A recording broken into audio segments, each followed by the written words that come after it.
like in that just a little bit, just being that it's all these kids, you killing these children, but sometimes the pressure of being a man, the pressure of needing to provide, the pressure of needing to lead.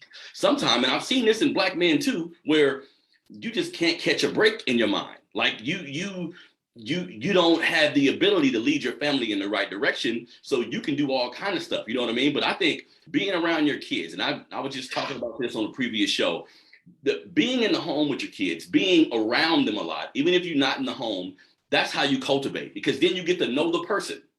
You get to know this little person, then you can know if you're smart, okay, I need to guide him this way. His temperament says this, I'm gonna guide him that way. But the whole journey is teaching. The whole journey is thinking about their future. So you putting in them everything you have, but you can only put in them what you have. If you're not whole, if you're not right, it's gonna be difficult, man. I see so many young dudes and I'm looking at them trying to be a father and a man, and I'm thinking, damn, you don't even know who you are yet. That's the biggest problem you got is you don't know who you are yet. So you don't know if you're coming or going. You know what I mean? So here's the thing. Let me ask you this, King, because you said something.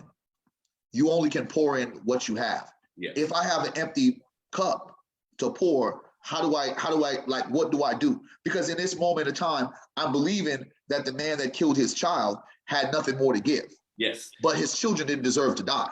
Not at all.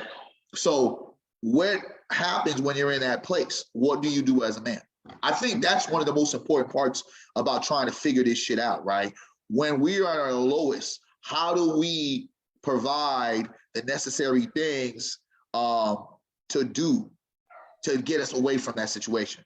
You have to, him and anybody else, you have to be aware of what you aren't good at. You have to be aware of what you don't have. And as a man, but for the sake of your children and your family, you got to put your ego to the side. Talk to a cousin, a brother. What I used to do, get online, look up what a man should be doing. Look up people you can talk to. You have to put in the work in that regard, and that takes removing your pride, removing your ego. Men don't like saying I'm hurt.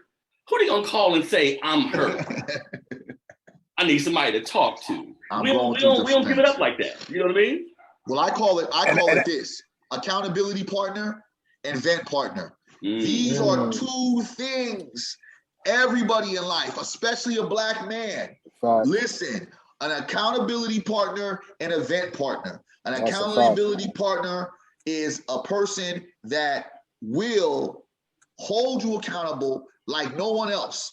A vent partner will be an individual that will hear you.